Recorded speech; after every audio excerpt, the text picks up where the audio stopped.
بسم اللہ الرحمن الرحیم۔ السلام علیکم ناظرین، زمانہ قدیم میں بادشاہوں، تاجروں، وزیروں اور امیر لوگوں کے لیے حمام ہوا کرتے تھے، اور یہ حمام عورتوں اور مردوں کے لیے الگ ہوا کرتے تھے، جیسا کہ دور حاضر میں مساج سینٹر اس دور میں حمام ہوا کرتے تھے۔ پرانے وقتوں میں ایک لڑکا جس کا نام نسوح تھا، وہ لڑکی بن کر ایک حمام میں عورتوں، لڑکیوں، شہزادیوں سے باریک آواز، بغیر داڑھی اور نازک مزاج کسی حسین لڑکی کی طرح نظر آتا تھا۔ نسوح نے اپنی ظاہری شکل و صورت کا فائدہ اٹھاتے ہوئے ایک عورت کا روپ دھارا اور ایک حمام میں کام کرنے لگا۔ وہ حمام عورتوں کا تھا، اور اسرائیل کے بادشاہ کی ملکہ اور اس کی بیٹی سے لے کر تاجروں اور امیر لوگوں کی بیویوں اور بیٹیوں سمیت عورتیں اس حمام میں اپنا مساج کروانے آیا کرتی تھی۔ نسوح عورتوں کا مساج کرتا تھا اور ان کو نہلایا بھی کرتا تھا، جس سے نسوح ان حسین و جمیل اور نرم و نازک جسم والی عورتوں سے اپنی شہوتناک آنکھوں کی لذت پوری کرتا تھا۔ اور نسوح یہ کام اتنی مہارت سے کرتا تھا کہ جو عورت ایک مرتبہ نسوح سے مساج کروا لیتی وہ اس کی گرویدہ ہو جاتی، اور پھر ہر مرتبہ اس سے ہی مساج کرواتی تھی۔ ان عورتوں میں ملکہ شہزادی اور دیگر امیر لوگوں کی عورتیں بھی شامل تھی۔ نسوح کی حقیقت کوئی نہیں جانتا تھا، یہ کام نسوح کا ذریعہ معاش بن چکا تھا، اس سے پیسے بھی وہ کماتا تھا، اور اس کے ساتھ ساتھ حسین و جمیل عورتوں کے جسموں سے بھی لطف اندوز ہوتا تھا۔ نسوح کی ضمیر نے کئی مرتبہ اس کو ملامت کی۔ ضمیر کی ملامت پر نسوح توبہ کر لیتا اور شیطانی عمل سے دور رہنے کا ارادہ کرتا، لیکن پھر وہ توبہ توڑ دیتا۔ پھر ایک دن بادشاہ کی بیٹی حمام میں ہمیشہ کی طرح نسوح سے مساج کروانے گئی۔ مساج کے بعد پتہ چلا کہ شہزادی کا ہیروں سے جڑا ہار نہیں مل رہا۔ شہزادی نے حکم دیا کہ سب کی تلاشی لی جائے۔ نسوح اپنا راز فاش ہونے کے ڈر سے ایک جانب جا کر چھپ گیا اور دل میں سوچنے لگا اور کہنے لگا، یا اللہ مجھے معاف کر دے اور میرا راز رکھ لے، میں آئندہ کے بعد اس شیطانی عمل سے توبہ کرتا ہوں۔ ابھی نسوح دعا مانگ ہی رہا تھا کہ شہزادی کی آواز آئی کہ نسوح کو تلاش کرنا بند کر دو، ہار مل گیا ہے۔ اس کے بعد نسوح نم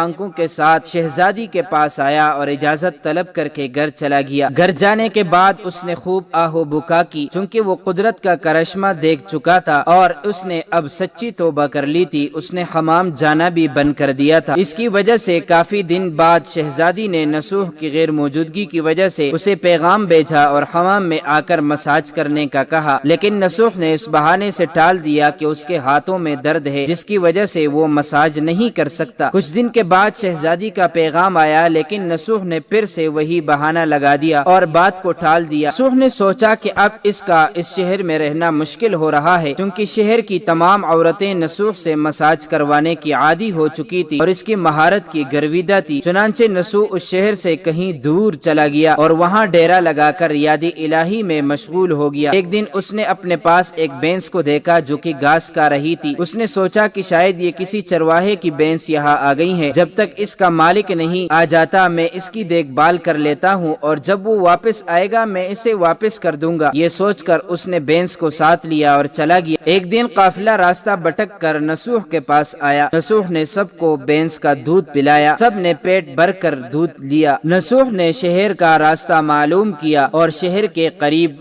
ترین راستے کا ہی ان کو بتا دیا۔ اس پر قافلے والوں نے اسے بہت سارا مال دیا، جس سے اس نے وہاں ایک کنواں کھدوا دیا۔ آہستہ آہستہ وہاں لوگ آنے لگے اور گھر بسانے لگے۔ وہاں کے لوگوں کے دلوں میں نسوح کا ایک بہت بڑا مقام بن گیا اور نسوح کے نام کے چرچے ہونے لگے، اور یہ چرچے بادشاہ تک بھی پہنچے تو بادشاہ کے دل میں نسوح سے ملنے کی خواہش پیدا ہوئی۔ اس نے نسوح کو پیغام بھیجا کہ بادشاہ سلامت تم سے ملنا چاہتا ہے، لیکن نسوح نے یہ کہہ کر انکار کر دیا کہ مجھے بہت سے کام ہوتے ہیں، میں بادشاہ سے نہیں مل سکتا۔ نسوح کی بات پر بادشاہ کو تعجب ہوا، لیکن اس بے نیازی پر اس کے دل میں نسوح کو دیکھنے کا مزید اشتیاق پیدا ہوا۔ اس نے کہا اگر نسوح یہاں نہیں آ سکتا تو ہم خود نسوح سے ملنے جائیں گے۔ چنانچہ بادشاہ اپنے کارندوں کے ساتھ نسوح سے ملنے روانہ ہوا۔ قدرت کا کرنا ایسا ہوا کہ جب بادشاہ نے نسوح کے علاقے میں قدم رکھا، ادھر اللہ کی طرف سے موت کا حکم ہوا کہ بادشاہ کی روح قبض کر لی جائے۔ چنانچہ بادشاہ کا وہاں انتقال ہو گیا۔ چونکہ بادشاہ عقیدت مندانہ انداز سے نسوح سے ملنے آ رہا تھا اور رعایا بھی نسوح کے دیکھنے کی گرویدہ تھی، تو نسوح کو بادشاہ کی جگہ تخت نشین کر دیا گیا۔ نسوح نے بادشاہ بننے کے بعد اپنے علاقے میں انصاف کے قوانین بنائے اور اس پر عمل کرنے کے احکامات بھی جاری کیے۔ چاہیے۔ پھر وہی شہزادی جس کا نسو حمام میں مساج کیا کرتا تھا اور اسے نہلایا کرتا تھا، اس سے اس کی شادی کر دی گئی اور وہ بھی ملکہ کے عہدے پر فائز ہو گئی۔ ایک دن نسو اپنے محل میں بیٹا لوگوں کو نیکی کا درس دے رہا تھا کہ ایک شخص بولا کہ جناب کچھ سال پہلے میری بینس گم ہو گئی تھی، میں نے اسے تلاش کرنے کی بہت کوشش کی لیکن وہ مجھے نہ مل سکی، میری مدد کریں۔ نسوخ نے اس شخص کو جواب دیا کہ تم بالکل فکر مت کرو، تمہاری بینس میرے پاس ہی ہے،